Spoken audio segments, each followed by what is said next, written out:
Bien, me encomendaron un tema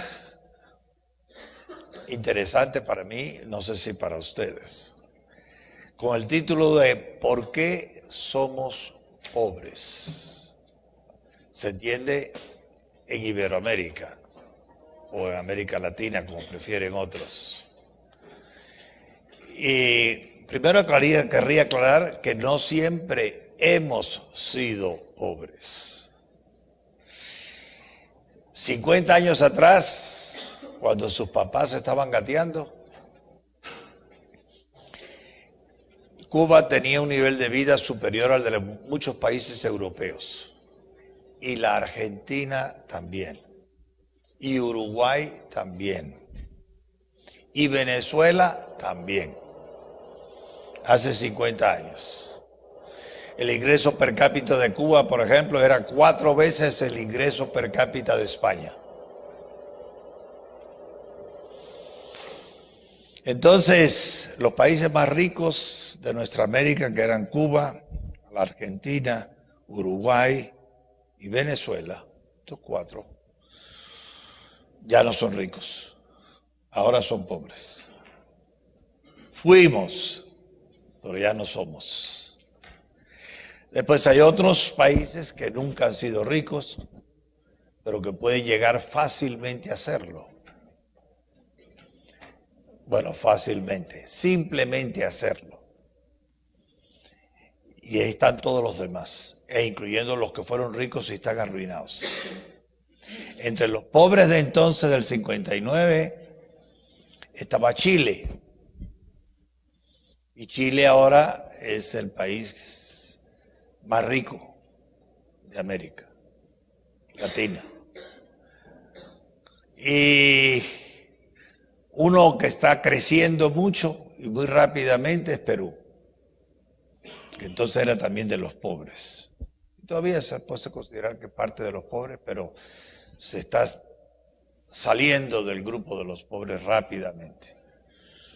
Otro que está un poco estancado, pero todavía ya no es pobre, es Costa Rica. Y el potencial más grande de riqueza en Iberoamérica lo tienen en este potencial, no todavía, pero tienen la potencia para ser de los más ricos del mundo, aparte de lo que ya he mencionado, son Brasil y México. Entonces, el panorama es variado. Siempre el más pobre ha sido Haití. Y es la pregunta, ¿por qué siempre ha sido el más pobre? Y siempre los más ricos hasta el año 59 fueron la Argentina y Cuba.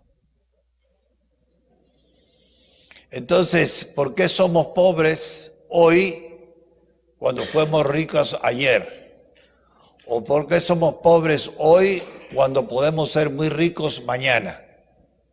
Sería mejor preguntarlo. Les voy a decir lo que para muchos, para la mayoría de las personas que les hablen a ustedes en sus países o aquí en Guatemala, es políticamente incorrecto. No hay peligro, no me caigo. Políticamente incorrecto. Se habla de combatir las causas de la riqueza, de la pobreza. Primera afirmación debatida que les voy a hacer para que la lleven a sus casas y la discutan con sus papás o con los amigos. La pobreza no tiene causas. No hay causas para la pobreza. ¿Cómo va a ser eso? No hay causas para la pobreza. La pobreza es el estado natural del hombre. Nosotros nacemos desnudos. Y la humanidad, la inmensa mayoría, siempre ha sido pobre. Ya no, pero siempre ha sido pobre. Entonces la pregunta no debería ser, o no se debería decir, cuáles son las causas de la pobreza. ¿Cuáles son las causas de la riqueza? Eso es lo que sí tiene causas. El estado natural es la pobreza. Y ya no estamos en el estado natural muchos. No somos pobres. Y la pregunta de nosotros no sería ¿por qué somos pobres? Sino ¿por qué no somos pobres? Porque ya tenemos riqueza que nuestros antepasados nunca tuvieron ni soñaron.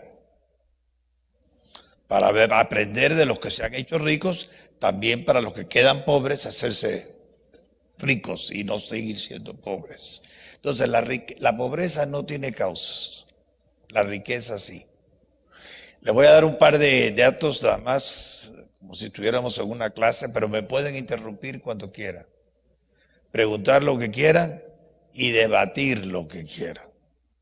No hay problema, estamos entre amigos.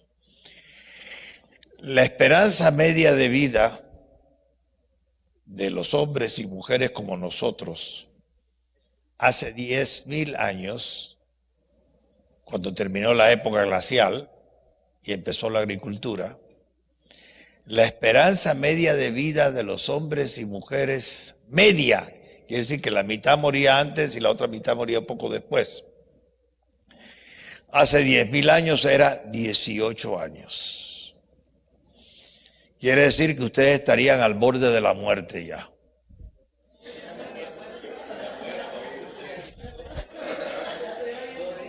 Y yo sería pieza de museo. Entonces, sin embargo, hoy, dando un salto, bueno, un intermedio, hace solo 500 años, cuando Cristóbal Colón llegó a América, la esperanza media de vida en Europa era 27 años. Y por cierto, los hombres vivían más tiempo que las mujeres. Había mucho más viudos que viudas, porque las mujeres morían principalmente de parto. 27 años. Entonces, si estuviéramos ahora, esta conversación la hubiéramos tenido hace 500 años, yo seguiría siendo un fósil de museo y ustedes ya estarían en los últimos años, ya estarían medio viejitos. La esperanza media de vida hoy, año 2009, oscila en los países desarrollados. Para los hombres, alrededor de los 82 años. Eran 18, recuérdense, hace solo 10.000 años. 82 años. Para las mujeres, 88. En Japón, esa esperanza media de vida es algo más alto. De manera que para las mujeres en Japón, la esperanza media de vida está en los 93. Y cada vez sigue aumentando. Entonces, todos ustedes van a morir de más de 100 años. O la media de ustedes. ¿Y por qué la gente dura más? Pues por supuesto, porque come mejor. Antes comían una vez al día o a la semana. Ahora comemos 3 veces al día. Y antes que comían lo que encontraban. O a veces no encontraban nada y morían de hambre. Y ahora es muy fácil. Basta que ir a un centro comercial, a un supermercado, y ya tienes todo lo que necesitas. Si tienes el dinero, naturalmente. Entonces, hoy día todos comemos 3 veces. Pero también hay otras razones. Higiene. ¿Saben ustedes que la higiene personal más desarrollada en el mundo es la nuestra? Iberoamérica. En Iberoamérica, en general, todos, casi todos, nos bañamos todos los días. Los europeos no, los gringos tampoco, los japoneses tampoco, los chinos tampoco, los árabes mucho menos. La gente más limpia del mundo somos nosotros y la higiene contribuye también a que la vida sea más larga.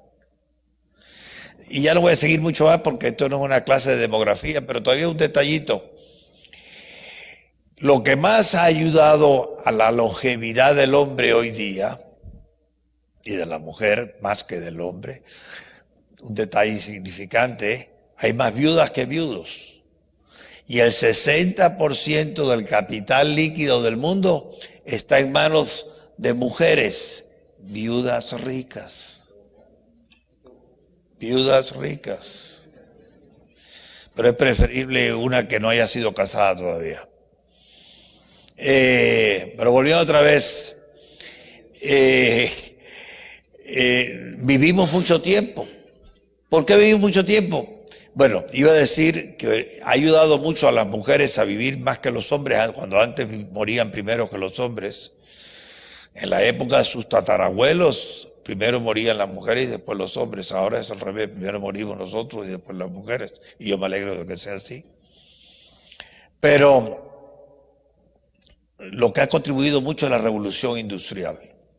Y dentro de la revolución industrial, la industria química y la industria farmacéutica ha favorecido más al cuerpo de la mujer que al cuerpo del hombre.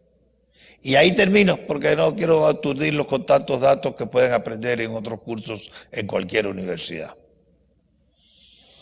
Entonces, hace unos 6 años se hizo un gran escándalo cuando las Naciones Unidas publicaron que hay 800 millones de personas en el mundo muy pobres, en pobreza extrema. Y la pobreza extrema la definían entonces como las personas que subsistían en menos de $2 al día. Y el número de personas que subsisten en menos de $2 al día en el mundo entero son 800 millones, que son todavía pobres. Pero la población mundial son 7.700 millones. Entonces los pobres hoy son alrededor del 13 al 14% de la población. En tiempo de Cristóbal Colón los pobres eran el 98% de la población. Y hace 10.000 años eran el 100% de la población. Entonces, lo que hay que preguntarse es por qué ya el 85% de la humanidad no es pobre, para poder decir, y ese 15% restante que sigue siendo pobre, que deje de serlo.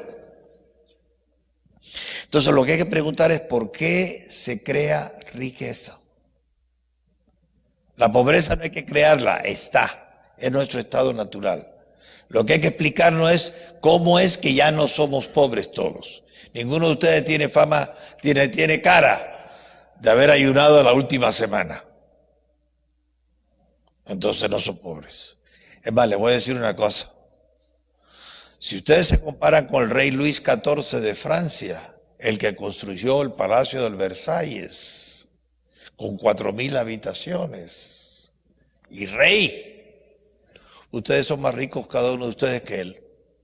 Él nunca tuvo agua corriente, nunca tuvo electricidad. Por supuesto, nunca tuvo la variedad de dietas, empezando con los McDonald's que ustedes tienen. De manera que hasta una persona de clase media de hoy es más rica que los reyes famosos de hace solo 300 o 400 años. Entonces, eso es lo que nos debe asombrar. ¿Por qué es que no somos pobres, sino que somos, comparado con todos los que han pasado antes, ricos? Ustedes son más ricos que sus bisabuelos. Sus bisabuelos no conocieron los automóviles para trasladarse de un lugar a otro, ni el teléfono, mucho menos el celular. Y por supuesto nada de internet. Y a la universidad iban o asistían hace 100 años promedio en el mundo occidental, el 2 por 1000 de los jóvenes. De cada 1000, 2. En los países desarrollados hoy tienen educación secundaria y superior a la secundaria alrededor del 8-10%, o del 80 o el 100% de 1000. Entonces, ustedes son más ricos en muchas cosas que tienen y que you take for granted, lo dan por supuesto, como los celulares, como la ropa. Es más, pregúntenles a sus abuelitos y abuelitas, si todavía viven, cuando eran jóvenes, cuántos trajes tenía él, cuántos vestidos tenía ella.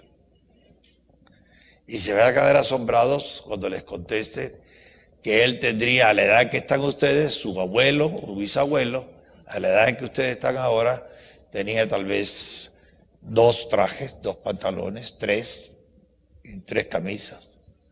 Y ya está bien. Usted tiene más que eso. Y nada, digamos las señoritas. Entonces,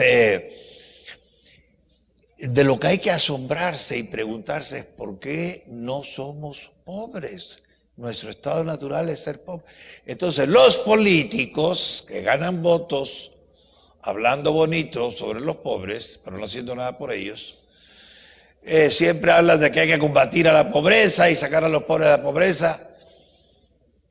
Y por eso tienen las respuestas equivocadas y no sacan a los pobres de la pobreza. Los políticos vienen hablando contra la pobreza desde hace muchos siglos y todavía quedan pobres. Los que han sacado a los pobres de la pobreza no son los políticos, de ninguna manera, a menos que hayan sido políticos que entiendan por qué somos ricos, por qué no somos pobres.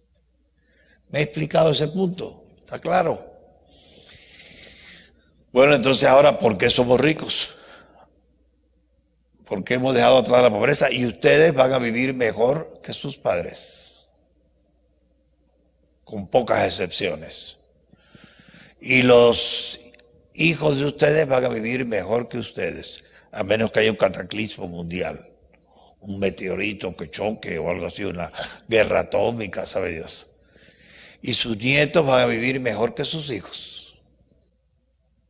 Entonces ha habido una progresión continua con algunos retrocesos en la riqueza de los hombres. Hace más de 230 años, en 1776, un escocés muy genial publicó un libro que se llamó Investigación sobre la naturaleza y las causas de la riqueza de las naciones, no de la pobreza, de la riqueza de las naciones. Y desde ese momento se considera que empezó la ciencia económica, que es la que muchos de ustedes estudian o estudiarán en la universidad. Y si no la estudian, no importa. Todos deben saber los elementos fundamentales para ser ricos y no ser pobres, o para mantenerse ricos y no volverse pobres, como pasó con Cuba en el 59 y con Argentina bajo Perón y con tantos otros que hemos tenido, Daniel Ortega en Nicaragua, lo que sea. Gente que llega al poder y empobrece a los ricos. Hay un detallito muy interesante, pero mejor les pregunto a ustedes para hacerlo más animado, para saber lo que ustedes saben. ¿Qué es más importante? A ver, quiero oír respuestas. ¿Qué es lo más importante? ¿La libertad o la igualdad? ¿Hay alguno que diga la igualdad? Qué bien. ¿Saben dónde todos somos iguales?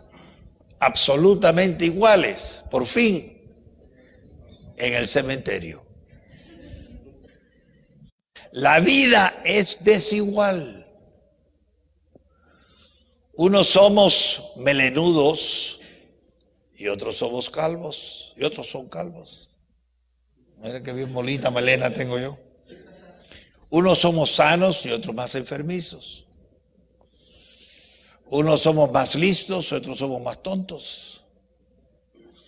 Unos somos más ágiles físicamente y otros menos ágiles. ¿Qué le vamos a hacer? No es culpa de él, pero nació así. O tiende a ser muy gordo y no puede correr. Entonces, todos somos desiguales. Gracias a Dios. Si todos fuéramos iguales, el mundo sería para suicidarse, de aburrido. Entonces, alégrense, como estamos muy serios, y no quiero hacerles pesada la mañana, al final de la mañana. Hace unos años, muchos años, hubo una discusión en el Parlamento francés sobre la igualdad entre hombres y mujeres, de que había leyes que discriminaban contra las mujeres. Y una diputada muy famosa, de entonces en Francia, dijo que teníamos que ser en todo iguales, los hombres y las mujeres. Porque al fin y al cabo, entre el hombre y la mujer, solo hay una petite différence, una pequeña diferencia. Y un diputado listo gritó, ¡viva la pequeña diferencia! La vida sería horrorosa si no hubiera esa pequeña diferencia. Bueno, pues hay otras pequeñas diferencias también entre los mismos hombres, entre las mismas mujeres, etcétera, que hacen la vida mucho más agradable. Entonces, el mito de la igualdad es un mito que tuvo un origen legítimo, decente. Se pensó, le voy a explicar el origen de la idea de la igualdad, porque no se la van a aplicar probablemente en las universidades a donde vayan, o puede ser que sí, no lo sé.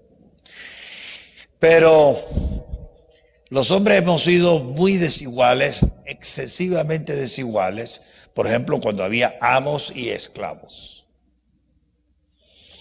O cuando los reyes conquistaban un país y aplastaban a los conquistados.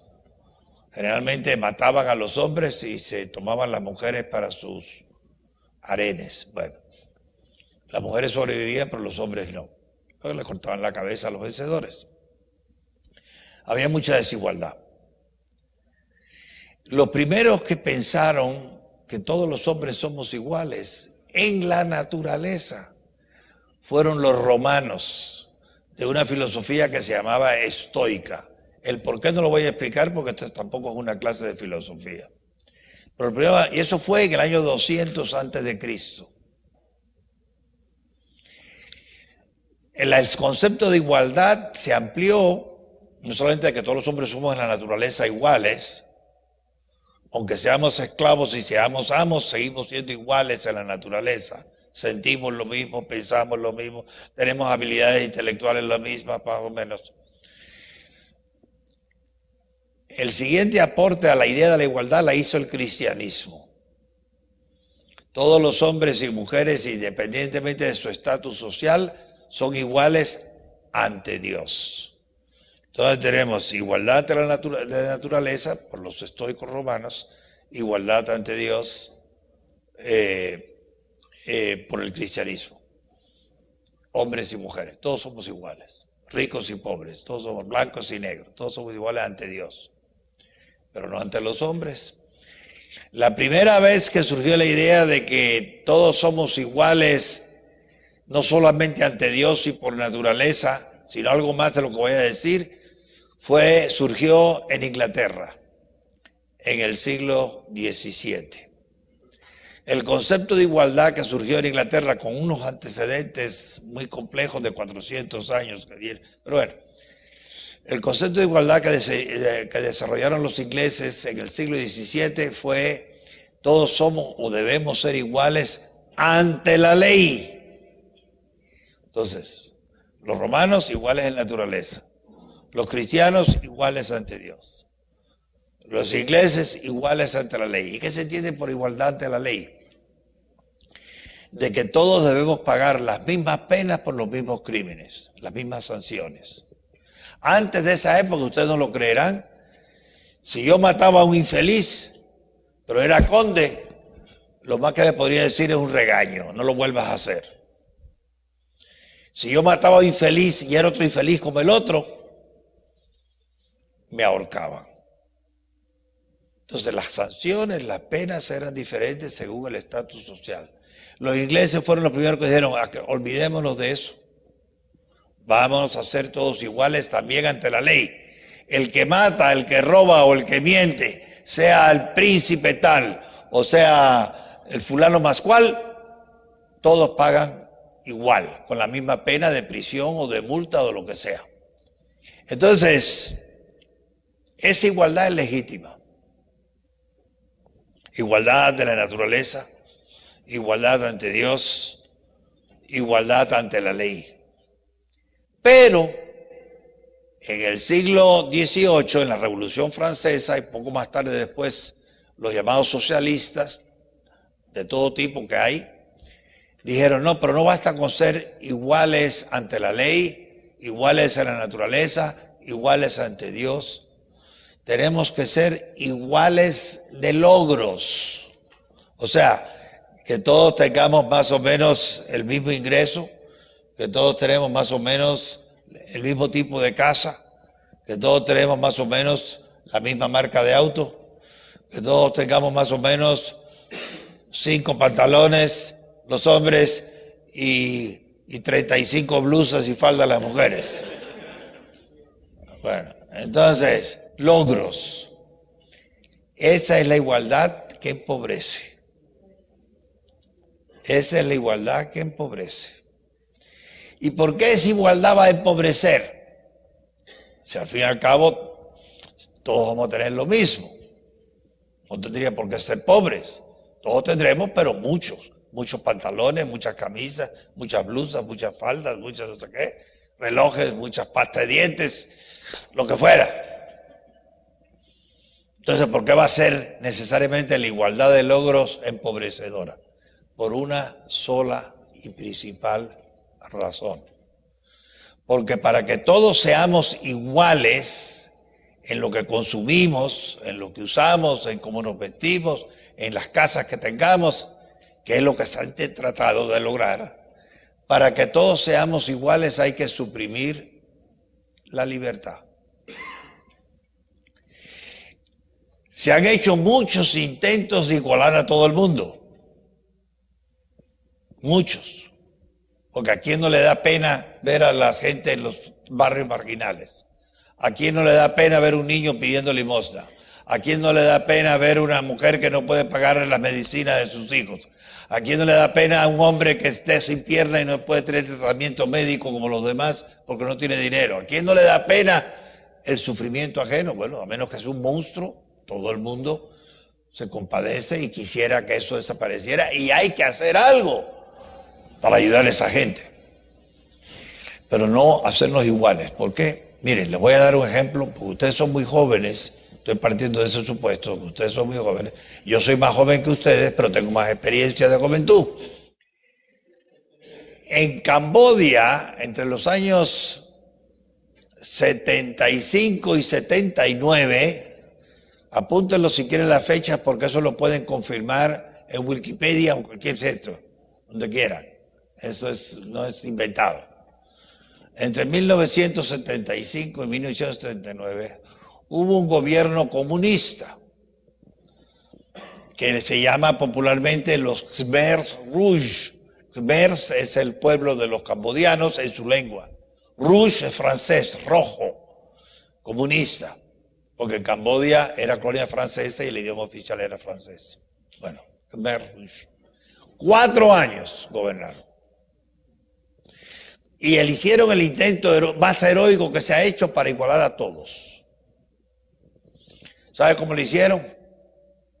Sacaron a todo el mundo de las ciudades y a todo el mundo le pusieron a trabajar en lo mismo, en el campo. Y el que se resistía, lo mataban. El que usaba corbata, era desigual, lo mataban. El que tenía un título universitario, era desigual en un país de analfabetos, lo mataban. El que tenía un automóvil, lo mataban. Y entonces a todos se les asignó por el gobierno casas, ropas, comida, por igual a todos.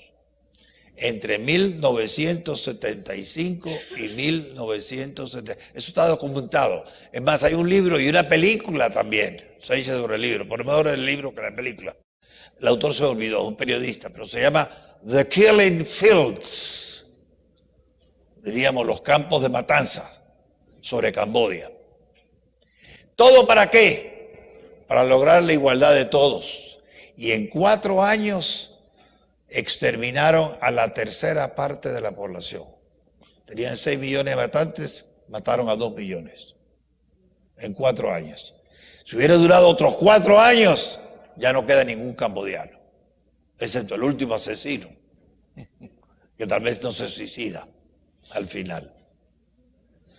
Ese es el intento moderno, contemporáneo, de la época de sus papás, más serio que ha habido para la igualdad total. Ha habido otros muchos intentos para otra igualdad no tan total en la Unión Soviética, que se derrumbó en el 89, y en muchos otros países. Todavía existe el intento por una igualdad, aunque no total, en Cuba, que fue rica y ahora es pobre, y en la Corea del Norte, que nunca fue rica y que siempre sigue ha sido pobre. El sur, Corea del Sur es rica y salió de la pobreza. Corea del Norte sigue siendo pobre, donde todos son iguales, pobres.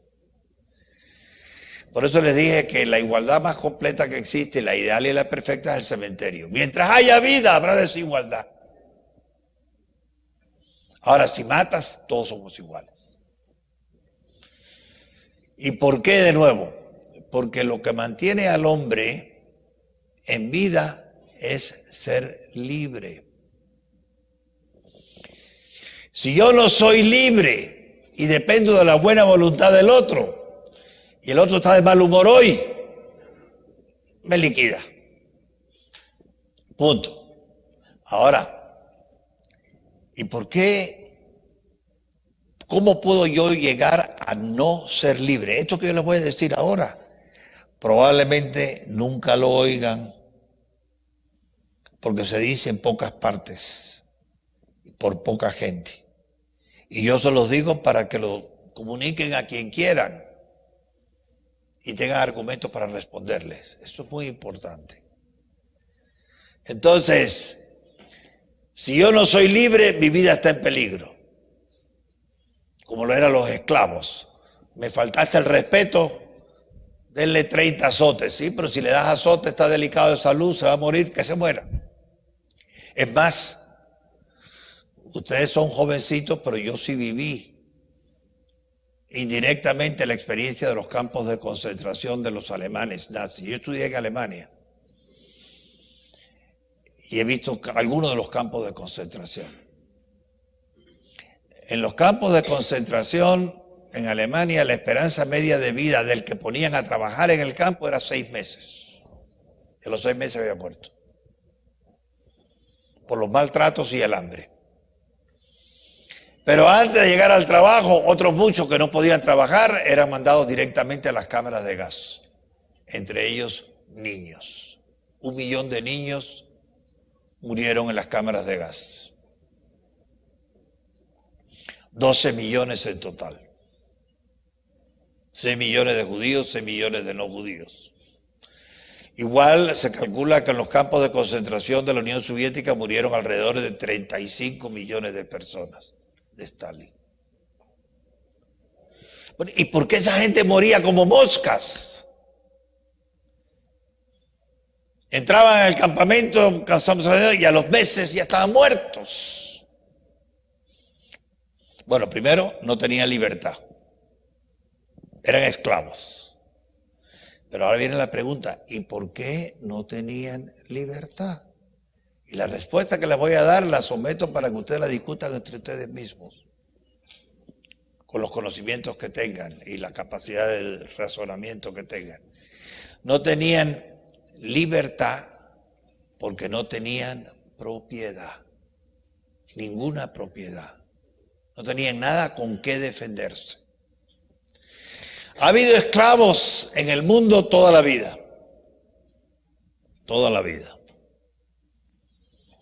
Legales, esclavos legales. Hasta el siglo XIX, la esclavitud era universal. Los últimos que sufrieron la esclavitud masiva fueron los pobres negros, los africanos. Pero siempre ha habido esclavos entre los griegos, entre los romanos, en la Edad Media, entre los cristianos, entre los musulmanes, entre los chinos, entre los japoneses. Siempre había esclavos y libres. Pero ¿qué definía al esclavo en la ley? Aquel que no tenía derecho a tener alguna propiedad, acceso a la propiedad. Si tú no tienes con qué defenderte porque es tuyo, tu vida está en peligro. Cualquiera te puede matar. Tú tienes que tener la libertad suficiente para saber comprar los medios para defender tu vida. Pero para comprar los medios para saber defender tu vida tienes que tener algo tuyo. Le voy a decir, Cuba, ¿por qué los cubanos no se rebelan? Porque lo primero que hizo en el 61 Fidel Castro fue suprimir la propiedad privada en Cuba. Entonces, ¿en qué periódico privado vas a protestar contra Fidel Castro si él, el Estado, o él como el Estado, es el dueño de los periódicos? Todos. ¿En qué radio vas a hablar si él es el dueño de todas las radios y nadie en privado? ¿A qué policía vas a pedir auxilio si el policía obedece a él también? Y tú no tienes manera de portar armas. Está prohibido que tú compres armas y las portes. Está prohibido, hasta hace un año, que Raúl Castro lo cambió, estaba prohibido la compra de celulares. Y todavía está controlado la de computadoras. Pero lo que es más interesante, tú trabajas en Cuba como en todas partes y te pagan un sueldo pequeñito, bajo, muy inferior al de antes, pero te pagan. Entonces tú puedes comprar comida para comer para ti y tu familia con tu sueldo. No. Para poder comprar para tu familia con el sueldo que tú ganaste, tú tienes que tener una tarjeta de racionamiento. Y si el Comité de Defensa de la Revolución, que controla a los vecinos del barrio, dice que tú eres demasiado charlatán y que hablas muy mal del gobierno, te retiran la tarjeta de racionamiento y ahora a ver cómo tú te alimentas tú y tus hijos. Entonces, no digo nada, no hago nada. O como decía alguno, si quieres evitar la crítica, no digas nada, no hagas nada, no seas nada. Entonces nadie te critica. Pero, si tú haces, si tú dices, si tú eres algo, en Cuba te fusilan. Y para eso no te tienes resistencia porque no tienes con qué defenderte. Nada es de los ciudadanos. Tu casa, si esta es la casa tuya, mira, tú tengo un título ahí, casa. Muy bien, molestas al dictador. El dictador dice, la casa esa, que se la den a otro. Se acabó tu casa, ya no es tuya. Así eran los esclavos antes. El esclavo no tenía nada, ni su comida, ni su ropa, ni el cuidado de su salud. Todo dependía del amo. Entonces no se podía rebelar, porque el amo simplemente le retiraba la comida o lo mandaba a azotar o lo mandaba a matar y no le pasaba nada. Menos mal que ya dejamos atrás la esclavitud, pero la esclavitud fue un permanente en las sociedades del mundo entero hasta hace 200 años. Entonces, hoy día todavía hay esclavos en los países totalitarios como Corea del Norte, como Cuba, como Sudán, donde nadie tiene con qué defenderse. Ustedes habrán oído hablar de Espartaco, ¿o no? A ver, quien no ha oído de Espartaco, levante la mano. Qué bueno. Bueno, está bien. Espartaco era un esclavo romano. Si lo quieren tomar así un poquito, entre los años 70 y 65 antes de Cristo. Y se rebeló con unos 35,000 esclavos más. Y tardaron los romanos 2 años en aplastarlos, militarmente. Y por cierto, al final, el cónsul romano, que no interesa, crucificó a 6.000 de los jefes. Es la muerte más horrible que puede haber. Los crucificó de Nápoles a Roma, 6.000 cada distancia, cada 30 metros más o menos, uno crucificado, otro. Y lo dejaron pudrirse en las cruces, ya muertos, con una muerte horrible, como lección. Ahora, siempre todos los defensores de la igualdad dicen, a ver, hay esclavos que se pueden rebelar. No hay tal cosa. Lo que pasaba es que Espartaco era gladiador. Y según el derecho romano, los gladiadores eran esclavos. Pero según el derecho romano, el esclavo tenía un derecho de propiedad que le llamaban peculium sobre sus armas. Y solo porque tenían sus armas se pudieron rebelar. Si no hubieran tenido armas, tampoco se rebelan. Nuestros esclavos indios, nuestros esclavos negros, nuestros esclavos blancos, también los ha habido, no se rebelan porque no tienen nada de propiedad. Todo lo que tienen se los da cuando quiere el amo. Y si no quiere, no se los da. Entonces, las sociedades que aspiran a igualar a todos, hacernos a todos iguales, qué aburrido y qué monótono, sacrificando la libertad, para poder llegar ahí, tienen primero que sacrificar o eliminar la propiedad privada. Y ustedes lo que ven en Venezuela es cada vez más leyes, más intentos por suprimir la propiedad privada en Venezuela y hacer que todo sea público, como lo hizo Fidel Castro hace 40, 50 años en Cuba. Y en la medida en que un gobierno, un Estado, un político, un partido, una corriente de opinión aboga en favor de reducir, acabar o aplastar o simplemente con impuestos terminar la producción privada, están debilitando la libertad con la cual tú puedas defender tu vida. Esa lección la hemos aprendido en el siglo XX. En Europa la aprendimos. En Asia la aprendimos. En la América Latina todavía hay lugares donde mucha gente no lo ha aprendido. Y ustedes ven entonces que todo esto que dice, sí, abajo los ricos, quitémosle a los ricos y le damos a los pobres, lo pueden hacer primero debilitando la propiedad de los ricos para que no se puedan defender. Entonces todos somos pobres, iguales. Porque, y aquí quiero decir también otra cosa que para ustedes, todo esto lo dejo a debate, ¿eh? No tienen por qué creerme ni una palabra. Simplemente, si tienen razones, manera de ver, argumentos, hechos contrarios, bienvenidos. A ver si los encuentran. Pero a lo que le quería decir, cuando tú debilitas el derecho de la propiedad en los pobres, no digamos en los ricos, ya los está llevando a la esclavitud. Ya los haces esclavos. No hay que esperar a que se acaben los pobres. Y les voy a decir por qué. La riqueza tiene muchas formas. Por ejemplo, ustedes que son alfabetas, son más ricos culturalmente que los analfabetas. ¿Sí o no?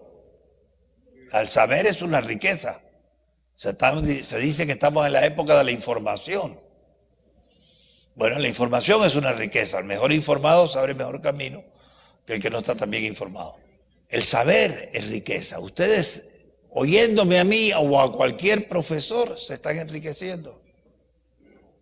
Porque saben un poquito más. Y a sus padres oyéndolos y viendo la experiencia de sus amigos, se están enriqueciendo, oyendo de sus amigos qué pasó, qué no pasó. Toda información es riqueza. Pues bien, igual sería la riqueza muscular. El que puede correr más rápido tiene una ventaja sobre el que corre más lento. El que salta más alto tiene una ventaja sobre el que salta menos. El que tiene musculatura más fuerte es una ventaja, que la puede usar o no, contra el que tiene musculatura más débil. También a nivel físico puede haber riqueza. La salud es una riqueza y la enfermedad es una pobreza. ¿Me estoy siguiendo? ¿De dónde va este loco? Voy a decir. Cuando se dice, hagámonos todos iguales, porque eso de que haya ricos y haya pobres, de que haya alfabetos y analfabetas, de que hay lo que sea, residencias y chozas, gente que duerme en la calle, eso es insoportable. Por supuesto que se puede corregir, pero no es haciéndonos iguales a todos. Porque la igualdad se puede lograr solo. Fíjense lo que les voy a decir. Estoy abierto a cualquier crítica, a cualquier momento contrario. La igualdad entre ustedes y entre todos solo se puede conseguir hacia abajo, quitando a los que tienen, pero no hacia arriba. Y eso lo van a entender ustedes con mucha facilidad. Mi amigo Manolo tiene mucha facilidad para las matemáticas y yo no tengo facilidad para las matemáticas. Entonces mi amigo Manolo saca en los exámenes un promedio de 92 y yo estoy a punto de perder el curso de matemáticas. Somos desiguales. ¿Cómo podemos igualarnos a este amigo mío que tiene un talento para las matemáticas muy particular y yo no lo tengo? Igualar. Bueno, bajando sus notas, pero no subiendo las mías, porque yo no puedo responder a los problemas, a solucionar los problemas que él sí resuelve muy fácilmente. Matemáticos, yo no lo puedo. Entonces, la única manera de hacernos los dos iguales es decir, los dos van a tener 60 puntos de calificación. ¿Es eso justo? No. Pero vamos a otra cosa. Vamos a los Juegos Olímpicos. Los Juegos Olímpicos son lo más injusto que existe, porque la gente entrena todo el año, o varios años, para la carrera de 100 metros planos, o para alzar el disco, o para lo que sea. Y llega a los Juegos Olímpicos y llega el penúltimo.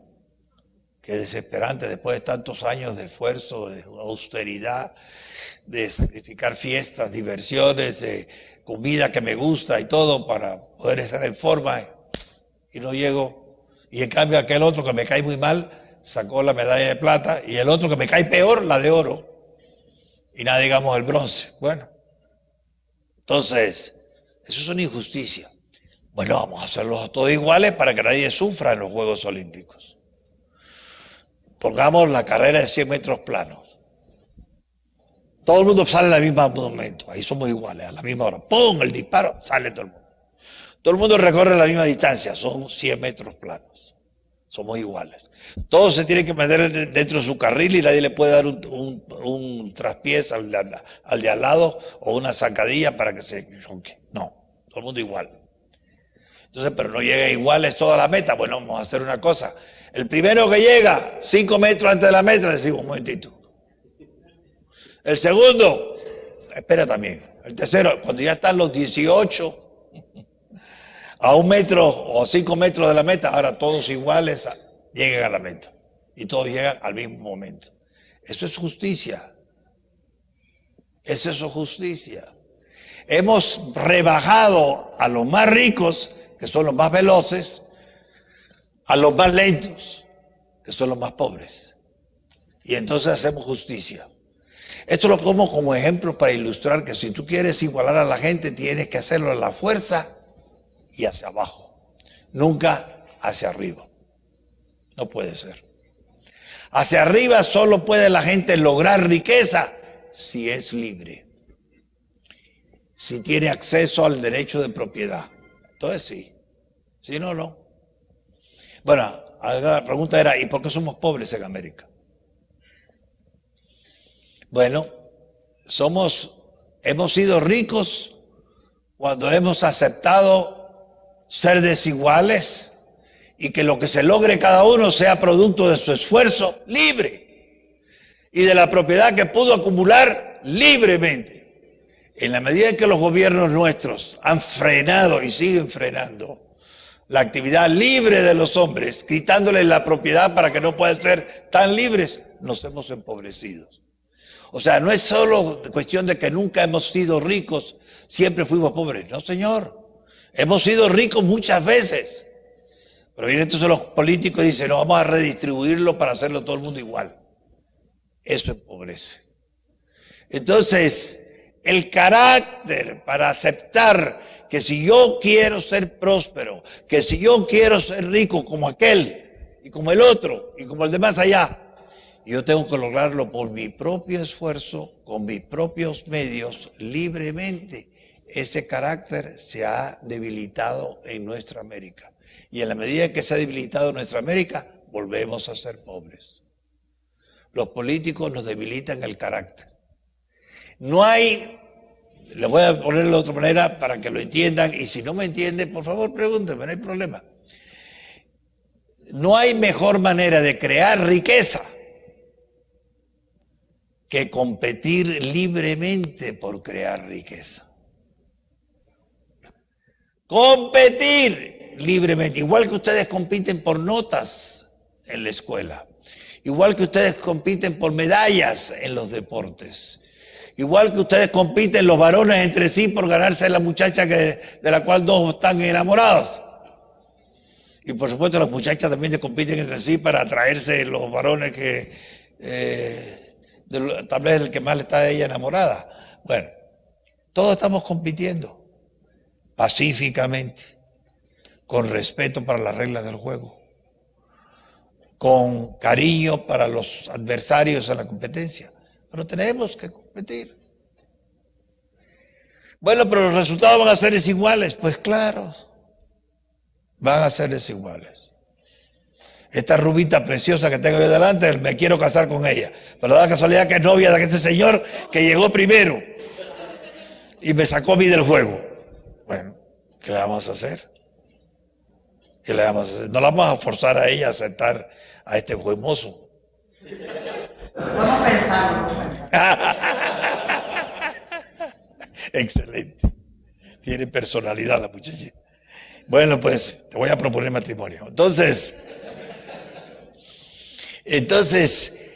la vida es desigual. La única igualdad que interesa es la ley. Que el que la hace la paga por igual. Ahí todos debemos ser iguales. El resto, señores políticos, déjenme usted que este tiene una casita muy pobre y aquel tiene muy rica, le vamos a quitar a ustedes la rica para que se la dé o la comparta su casa con este pobre. Muy bien, a corto plazo el pobre está bien y yo estoy mal, pero a largo plazo, y esta es la última cosa que quería decir, ¿saben lo más importante que ustedes pueden aprender en la universidad? Yo diría también en la secundaria, y yo diría también en la primaria, y yo diría también en la preparvularia, kindergarten, ya desde esa edad. Lo más importante que ustedes van a aprender en su casa también, en su hogar, y no solo en la universidad. Lo más importante que con los palos de la vida van a aprender, que todo lo bueno de esta vida, todo lo bueno, la salud, la sabiduría, la felicidad, el dinero, las medallas, ganarse una bella mujer, aquí tengo esta rubita, o poder ser pretendida si soy mujer por el joven que yo creo que es el que me puede hacer feliz. Todo, sin excepción, solo se puede ganar a largo plazo. Créanme, yo tengo 83 años, pero soy más joven que todos ustedes. Y toda la vida he enseñado en universidades de todos los continentes. Soy zorro viejo. No hay nada más útil para cualquier joven, para el niño, por supuesto, y para el adulto, que saber que todo lo bueno requiere tiempo. Así como el título universitario requiere unos cuantos años. También una posición destacada en tu profesión o una comodidad. Es más, esto lo formuló en otra forma. Los gringos son muy prácticos. Dicen cosas muy prácticas. Y un premio Nobel de Economía que se llamó Milton Friedman dijo en una ocasión, there is no free lunch. No hay almuerzo gratis. ¿Cómo no? Si yo almuerzo en mi casa todos los días y nunca me han pedido que pague. Bueno, tú no pagas. Tú no pagas, tus padres pagan. No, pero mira, yo soy una señorita muy atractiva. No me juzgues mal, le estoy poniendo un ejemplo.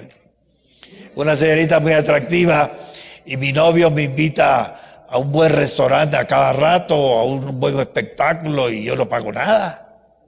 Tú no pagas nada porque eres bonita o porque eres muy atractiva. El novio es el imbécil que tiene que pagar. Y él lo hace con mucho gusto porque está enamorado de ti.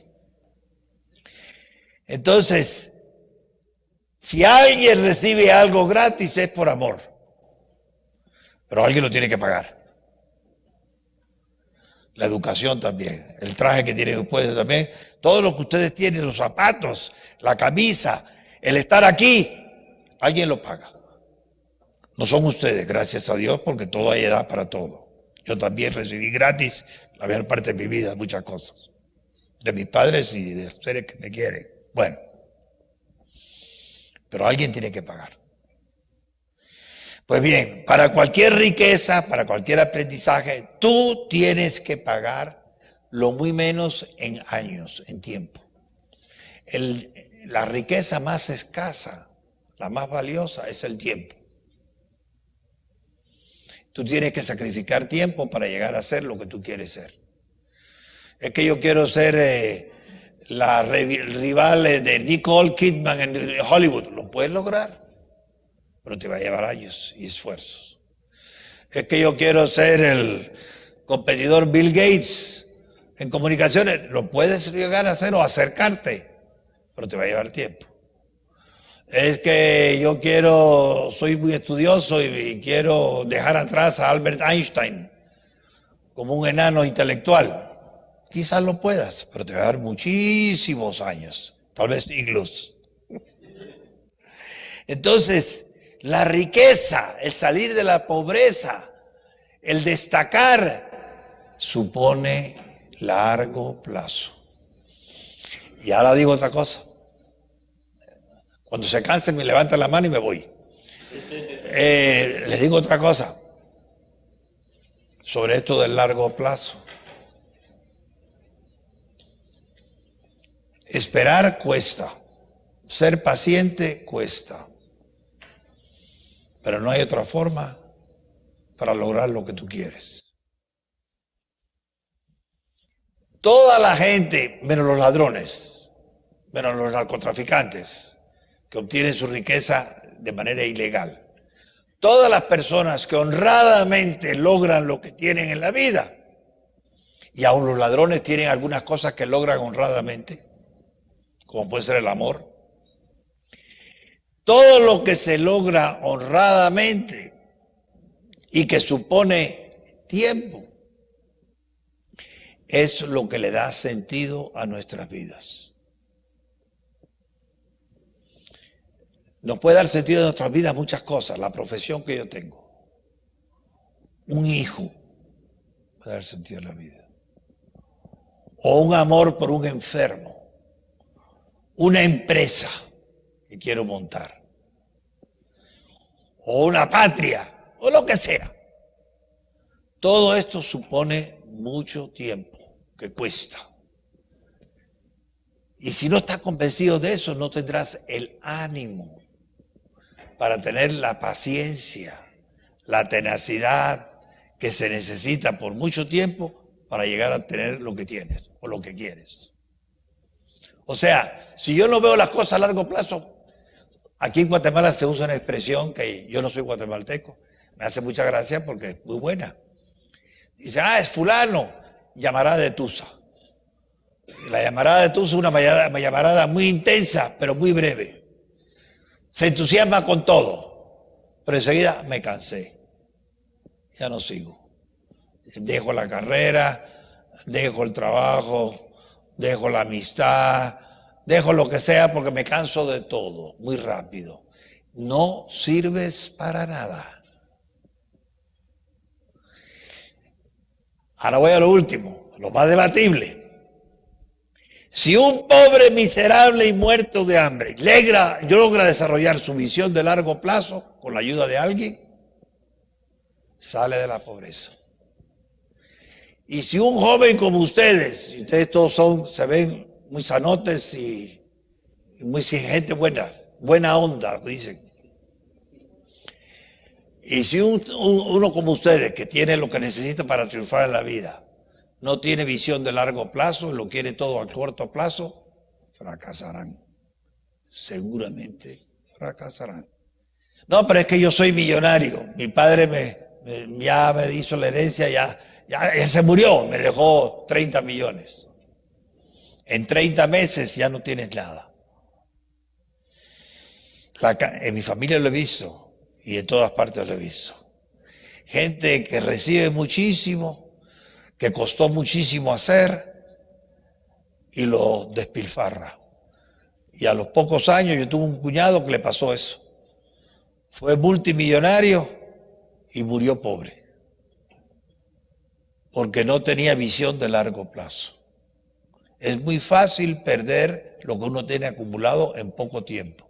Y es muy difícil ganar lo que uno quiere acumular porque es a largo plazo. Entonces, el mejor consejo que yo les pudiera dar a ustedes, no solamente para que mantengan la situación que tienen, que no se ve que sea mala, sino para que la mejoren todavía y vivan mejor que sus propios padres, igual que sus padres vivieron mejor que sus abuelos, para que se alejen cada vez más de cualquier pobreza y sean cada vez más ricos, espiritualmente, culturalmente, también monetariamente, es que desarrollen lo más fuerte posible la visión de largo plazo. En Cuba, que fue un país rico, hace 50 años el más rico de América, hace 50 años y ahora el más pobre, o casi. Había un dicho muy interesante. Aquí en Guatemala los que venden en la tienda del barrio arroz, frijoles, tortillas, lo que sea, le llaman abarroteros. En sus países no sé cómo le dicen. En Cuba les decían bodegueros. Y a Cuba venían muchos inmigrantes de todas partes del mundo, sobre todo de Europa, a abrirse camino porque era un país de promesas, de riquezas. Y empezaban poniendo una bodega. O sea, una tienda en la esquina vendiendo azúcar, café, frijoles, pan, Coca-Cola. Y así empezaban. Y trabajaban 14 horas al día. Y la familia, la mujer también ponía a trabajar con el hombre y los hijos, a medida que pasaban de los 4 años, también ya ayudaban en la tienda. En fin. Al cabo de 30 años ya tenían varias bodegas, una cadena de bodegas y habían salido de la pobreza. Eran clase media. Pero ¿qué pasaba con los nietos? Entonces había un dicho que decía, padre bodeguero, hijo millonario, nieto pordiosero. ¿Por qué? Porque si los padres no saben inculcar en sus hijos la visión de largo plazo, aunque le dejen muchos millones, ese hijo lo va a gastar todo. Y les voy a dar un ejemplo de eso. Fidel Castro heredó una fortuna muy grande de su padre y cada uno de sus hermanos recibió más de $1 millón a la muerte del padre. Eran 7 hermanos, 7 millones de dólares como mínimo. Él se gastó su $1 millón al año, entre ellos comprando el yatecito Granma con lo cual desembarcó en Cuba. Nunca trabajó, nunca ha trabajado, nunca ha ganado un salario. Fue compañero mío en la Universidad de La Habana de Derecho y sacaba los exámenes porque era brillante, inteligente. Empollando 3 días antes del examen, mañana, tarde y noche, sacaba el examen. 61, 63, 64, pero lo sacaba. Se hizo abogado y jamás trabajó como abogado. No trabajó en un bufete. Entonces, ¿de qué vivía ese señor? De la herencia de su padre. Y con esa herencia de su padre se compró con armas, se compró con la herencia de su padre una finca que le permite vivir muy bien a largo plazo. Cuba. Cuba es la finca privada de Fidel Castro, que él adquirió con las armas que compró con la herencia de su padre. Ahora, ¿a quién ha ayudado él a salir de la pobreza? A los ricos los hizo pobres y a los pobres los hizo tan iguales de los ricos que se habían empobrecido. Eso no funciona. Él quiere igualar a todo el mundo hacia abajo. Eso no funciona. Créame. Es más, les pido, por favor, que si no han estado en Cuba, vayan. Pero no a vivir como turista, a vivir como cubano. Y verán entonces la diferencia. Y en un instante aprenden. Miren, la última cosa todavía quiero decir. Las mujeres tienen unas grandes ventajas sobre los hombres. Por ejemplo, las mujeres maduran más pronto que los hombres. 2, 3 años más pronto. Lo que no saben ustedes por qué, eso es de la naturaleza. La mujer está constituida anatómica, fisiológica y psicológicamente para la maternidad. Entonces, la mujer instintivamente, aunque no piense casarse, aunque no piense tener hijos, está enderezada a pensar siempre hacia el futuro de los que pudieran ser sus hijos.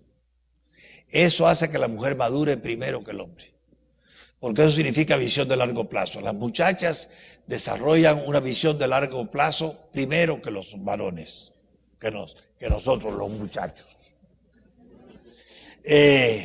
Por eso lo ideal es que no se casen siendo ella mayor, en general hay excepciones en todo, sino que él sea 2, 3, 4 años mayor que ella, 5, 6, porque él tarda más en madurar. Eso va cambiando después, se le daría una clase sobre la psicología del crecimiento, pero no lo voy a hacer. Pero las mujeres maduran primero que los hombres. Eso es una gran ventaja para las mujeres. Pero maduran primero que los hombres porque tienen la visión de largo plazo antes que los varones. Por eso las muchachas son más disciplinadas que los varones en general. Ellas hacen su cama, ellas lavan su ropa, a menos que la madre sea demasiado generosa con ellas. Aprenden a cocinar y se disciplinan. Tienen una disciplina natural porque tienen madurez. Los varones necesitamos coscorrones y palos para aprender a madurar. Yo me acuerdo cuando yo tenía 5 años o 6, mi hermana tenía 2 años más, 7 u 8. A los dos nos enseñaban lo mismo. Hay que irse a la ducha todos los días. Y ella iba ordenada y disciplinadamente a la ducha, y a mí tenían que jalarme del pelo del juego que estaba para ir a la ducha. No, está más interesante el juego de pelota que estoy. No, a la ducha. Pues la mujer es más disciplinada por naturaleza, porque tiene visión de largo plazo antes que el hombre. Al hombre sabe lo que lo disciplina. Bueno, hay muchas maneras de disciplinarlo, por supuesto, uno son los palos, y yo soy experto en eso. Pero lo que más disciplina al varón joven es el trabajo. Con el trabajo, el varón adquiere la madurez que la mujer tiene innatamente por su naturaleza. Pero no el trabajar con papá, a menos que papá sea un hombre muy estricto, entonces sí. Pero si no, no, trabajar con gente desconocida, que si no le cumples, que si no llegas puntual, que si no produces, te pierdes el trabajo y no comes. Esa gente que madura pronto porque desarrolla la visión de largo plazo, la mujer le es más fácil que al hombre la visión de largo plazo. Al hombre en el trabajo es la gente de éxito. Todos los ricos, a menos que sean narcotraficantes, todos los ricos, todos los premios Nobel, toda la gente que se destaca, todos los que viven más sanos, a largo plazo, con rarísimas excepciones, son producto del trabajo disciplinado porque tienen visión de largo plazo. Y si tienes visión de largo plazo, y si eres disciplinado, eres feliz. Eres feliz.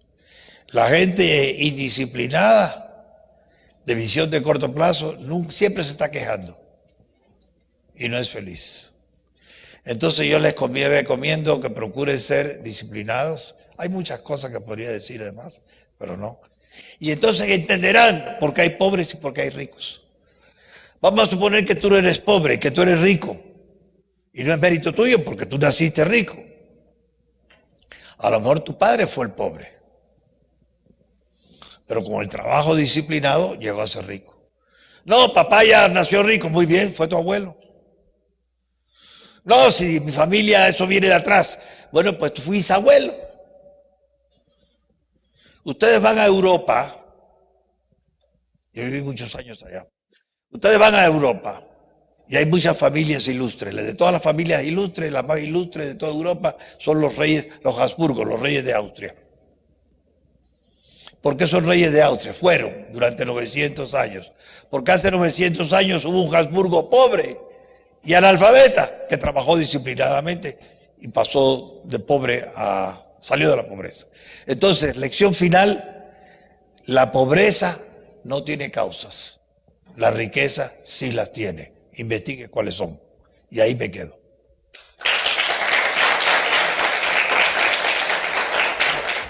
Son dos preguntas, si es posible, y si no, solamente la primera. ¿Qué opina usted de lo que ahora está teniendo mucho auge en todo el mundo, que se conoce como la ideología de igualdad de género? Por supuesto que somos diferentes, vive la petite différence, pero ante la ley debemos ser iguales. La verdad es que la mujer ha sido objeto de la discriminación del varón, con éxito para el varón, toda la vida, porque el varón es más fuerte. Nosotros tenemos un 30% más de fuerza que la mujer. Hay excepciones.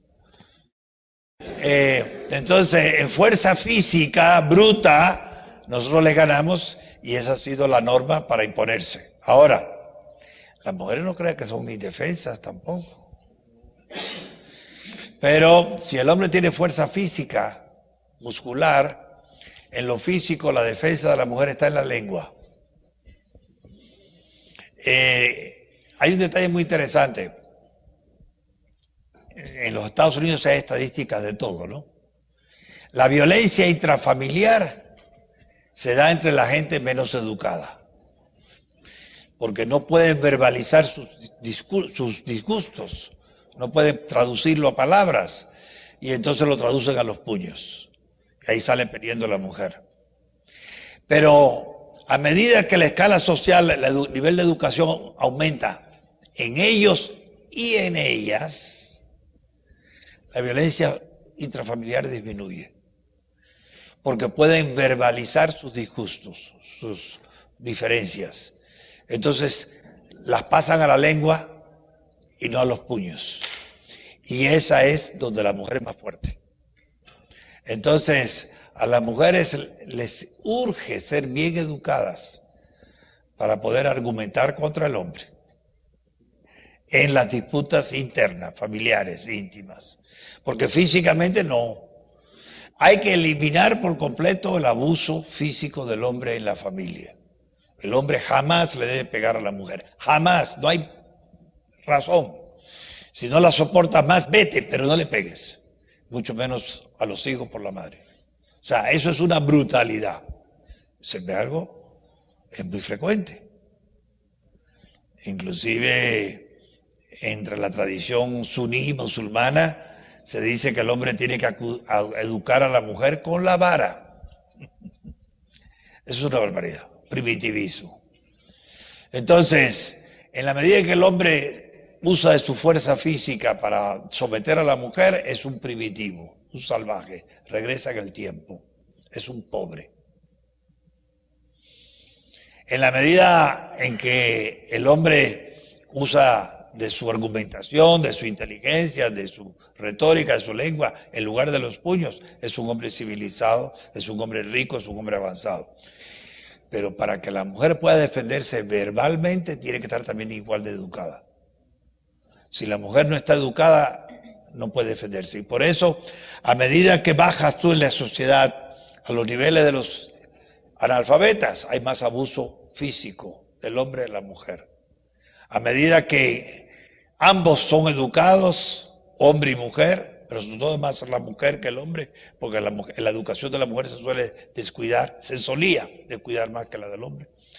Entonces, a medida que ambos son más educados, disminuye la violencia física en las familias. Como una respuesta primera para tu pregunta. O sea, aquí hay mucho más que decir. Pero, entonces sí es bueno que haya igualdad ante la ley, sin que eso signifique que se quiera forzar las diferencias, que desaparezcan las diferencias. En general, si le dan a escoger a la mujer entre dedicarse al hogar con a su marido y a sus hijos o al trabajo, entre los 20 y 30 años prefieren el trabajo. A partir de los 30 prefieren el hogar. Entonces, eso crea problemas de todo tipo o ventajas de todo tipo también. Pero la mujer puede trabajar y concentrarse, perfeccionarse profesionalmente como quiere muchas y no tener hijos tan temprano, porque así se puede defender mejor, con una mejor educación. Ahora, una vez obtenida la mejor educación, sería ideal que recupere su tendencia maternal a cuidar, a complacer, pero ya educada. Y si el hombre no responde a su calidad moral de la mujer, a su inteligencia, hay mujeres más inteligentes que los varones, etc., que tenga la suficiente educación para no recurrir a los puños, a la fuerza bruta. Y la ley, si no se hace espontáneamente, la ley debe velar porque el hombre nunca abuse de su fuerza física sobre la mujer. Igual que la mujer no debe abusar de su capacidad verbal al hombre, que incluye la capacidad verbal muchas veces las lágrimas. Ay, ya lo me quieres. Bueno. Pero eso es más complicado. Inclusive las mamás, las mejores del mundo, abusan de los hijos también con una lagrimita u otra. Y tu madre te empezó a poner a llorar y ya te desarmaste. Es humano. Somos humanos. Todos tenemos nuestros pros y contras. Pero el feminismo tiene una justificación en la discriminación de los milenios, pero no para el extremismo de algunas que dicen que somos iguales. Yo recuerdo una feminista, bueno, he conocido varias muy interesantes en los Estados Unidos sobre todo, que proponía que hasta los servicios sanitarios deberían ser para los dos sexos. Un problema que van a crear ahí. Pero un día me dice una danesa, bueno, no debería haber dicho, pero de Dinamarca, la profesora, mujer muy inteligente, socióloga, compañera mía de trabajo en la universidad en los Estados Unidos. Armando, I think bisexuality is something, it's a right that everybody has to become. Entonces, ser bisexual es un derecho que tenemos todos de volvernos si queremos. Are you bisexual? Me preguntó. Digo, of course not. De ninguna manera. Then you are not normal. O sea que yo tendría que ser bisexual para ser normal, en la opinión de esta feminista.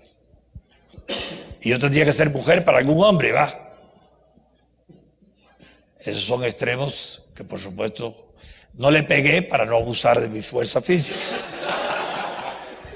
Pero sí usé de mi lengua. Entonces, todo tiene su razón. Todo tiene su razón. Y en toda disputa, apréndanlo eso, apúntenlo en oro. En toda disputa hay que oír a las dos partes. No solo a la mujer, no solo al hombre. Ambedue, como dicen los italianos. Pero indudablemente que el feminismo tiene cierta justificación y el feminismo extremo no tiene ninguna. Igual que el machismo pudo haber tenido alguna justificación y el machismo extremo no tiene ninguna. Gracias a Dios, dice la Biblia, Dios creó al hombre, hombre y mujer lo creó, con una petite différence. Vive la petite différence. Bueno, soy boliviana y vivo en Argentina, ¿sí? Y todo lo que usted ha venido comentándonos sobre los países que crecen y los que no crecen, digamos, me hace recuerdo mucho al libro de Ignacio García Hamilton, porque crecen los que crecen, ¿no? Y me hace pensar en Argentina, en una sociedad, digamos, que es así como muy gráfica para narrar por qué un país que ha sido, digamos, una potencia en 1930 ahora está en franca decadencia, digamos, ¿no? Tiene episodios. Pero se puede recuperar. Esperemos que sí. Por ahora estamos en la parte que baja, digamos, ¿no? Sobre todo por la pareja gobernante, ¿no? Eso es. Y bueno, pero lo que yo veo, me gustaría saber qué opina usted particularmente de Argentina. Lo que yo veo, digamos, estando 5 años, es que es una sociedad que se mueve entre valores y disvalores. Es decir, valora mucho, por ejemplo, el vivir bien. Por tanto, por ejemplo, a veces no ahorra y, por ejemplo... Corto plazo. El que no corto ahorra plazo, tiene visión claro, de corto plazo. y fue muy claro en el tiempo del menemismo, digamos, ¿no? Cuando estaban 1 a 1, en vez de ahorrar esa plata o no sé, invertirla, la gente salió y bueno, está bien, también se dieron buenas vacaciones, digamos, pero cuando después el dólar se especificó, bueno, fue una tremenda debacle para todas las familias en todos los estratos, ¿no? Conozco la historia, sí. Después fueron una sociedad, después de la crisis del 2001, muy creativa para salir de la crisis. Por tanto, salieron muy rápido. Ahora Kirchner se adueña, digamos, del proceso, pero fue la sociedad argentina la que creó mercado, nuevas iniciativas, nuevas empresas para salir adelante. De todas maneras, es una sociedad que, digamos, está como diría Aguinis, bajo el cáncer del peronismo, ¿no es cierto? Así es. Hasta ahora vas 100% de acuerdo conmigo o yo de acuerdo contigo. Ah, qué bueno. Que les contaría, no hay manera de explicarles qué es el peronismo porque no es un partido político, es más que un movimiento, es una cosa, como dice Borges, una cosa indefendible, impresentable más o menos. Es una cosa como maradoniana en Argentina, pero bueno. Y eso, y hoy por hoy Argentina, de hecho en las últimas elecciones que tendríamos que haber elegido, bueno, yo no voté, pero digamos era parte de, y se elige entre peronistas, no hay otra alternativa, ¿no? Bueno, eso, me parece que la Argentina es un país muy rico para explotar estos ejemplos. Bueno, yo te diría que a mí me resulta difícil hablar de la Argentina porque soy argentinófilo, me encanta la Argentina y tengo un sesgo para pensar siempre lo mejor y no lo peor, y eso no es bueno, hay que saber ser realista. Yo he estado muchas veces en tu país, lo conozco de norte a sur, de Ushuaia a Iguazú. Tengo que darte una respuesta simple. Los simplismos nunca sirven, son injustos y tontos, pero por falta de tiempo tengo que ser simple. Te lo voy a poner así. El mejor argentino que ha habido se llamó Juan Bautista Alberdi. Y el peor argentino que ha habido, no es verdad esto que estoy diciendo porque hay muchos matices, y el peor argentino que ha habido ha sido Juan Domingo Perón. Eso te da una idea. Un hombre puede hacer mucho daño. No puede hacer mucho bien, pero sí puede hacer mucho daño. Los políticos pueden hacer mucho daño y muy poco bien. El poco bien lo hizo Alberdi y el mucho mal lo hizo Perón. Entonces es una pena que un país que fue a la Argentina, yo le diría, como era, padre bodeguero, hijo millonario. Y ahora ustedes los nietos son pordioseros. Y sus padres fueron millonarios. Porque sus abuelos fueron bodegueros. Los inmigrantes de España, de Italia, de Rusia, de Francia, de todas partes que iban a la Argentina, el país de la promesa, como lo fue Cuba también. La esperanza del mundo. Y esa gente sin sindicatos, sin seguro social, sin nada, de ayuda de nadie, aprendiendo a duras penas el español y que terminó siendo un fardo. Hicieron la riqueza de la Argentina, el país más rico del mundo. Al terminar la Segunda Guerra Mundial era el cuarto el que tenía en ingreso per cápita del mundo entero. Maravilloso país. Maravilloso país. Lo hicieron los que vinieron a alpargatas de Europa. Pobres, hambrientos, con muchas necesidades. Eso hicieron la riqueza de la Argentina. Esos son los pobres que salieron de pobres y llegaron a ser ricos. Padres bodegueros. Y entonces los hijos, Juan Domingo Perón y sus militones, los hijos vivieron a lo grande. Nadie derrochó más dinero en la historia de la Argentina que Juan Domingo Perón, inclusive solo en vestidos y joyas para Evita, con la cual estuvo casado pocos años. Ella murió a los 33. Entonces, Perón no creo que fuera un hombre malo, no creo que fuera un cruel tirano, no quiso matar a nadie. Perón lo que era fue un imbécil, que no entendía lo que es corto y largo plazo. Y a corto plazo quiso hacer a todos los argentinos ricos y a todos los hizo pobres, aun a los que eran ricos. Igual que Fidel Castro, igual que Hugo Chávez, igual que todos los demás que andan sueltos por ahí. Pero déjame decir una cosa, si el número de jóvenes como tú, que piensa claro como tú, aumenta en la Argentina va a ser grande otra vez. Yo soy boliviana. Ah, ¿tú eres boliviana? Sí, pero no, hay una senadora boliviana. Bolivia será grande también. Ojalá. ¿Tú eres de dónde? De La Paz. Ah, bueno, de La Paz. Entonces esto es un calor sofocante para ti y estamos pegados al mar casi. Muerte frío. La Paz está a 3.600 metros de altura y el aeropuerto a 4.000. Y por poco me da hoy un infarto en La Paz, hablando allá en La Paz. Bueno, pero es un país precioso también. Lo único que está deshabitado. Tienes que tener de promedio cada uno de ustedes unos 60 hijos y entonces ya hay esperanza. ¿Cómo se puede hacer ver a la población el fundamento moral y ético que tiene el capitalismo? Que es una cosa que no está muy bien difundida. Bueno, yo diría que trabajando es la mejor educación, el trabajo. Con mucho. Es más, hay una película que se la recomiendo, educa mucho, acaba de salir, creo, que se llama, a ver si me acuerdo el título, se llama The Ultimate Gift, el regalo último. No sé quién la produjo, no sé quiénes son los actores, ¿sabes? Solamente tropecé con ella y la vi, pero es educativísima y es lo que tú acabas de decir. ¿Cómo aprende una sociedad? La visión de largo plazo, la responsabilidad, el ahorro, etc. La mejor educación, el trabajo. Sobre todo para los varones, el trabajo. Por supuesto, más allá del trabajo, para refinar más las lecciones del trabajo, está el estudio con profesores que sean buenos y que tengan ideas claras, porque la mayor parte de mis colegas no son buenos. Ellos me dirán eso de mí. Y la mayor parte de mis colegas no tienen las ideas claras.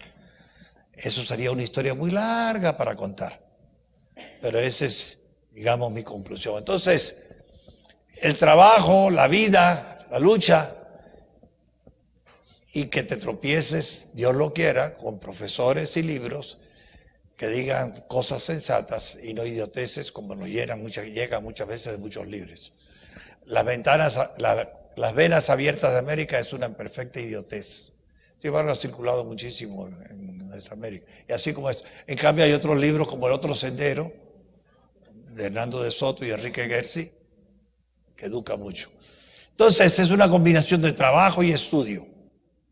Pero siempre se trabaja y siempre se estudia y se saca fruto si retienes tu visión de largo plazo. Si no, no sacas nada. Bueno, pues, a almorzar, ¿no? Nosotros los jóvenes no crecemos si no almorzamos.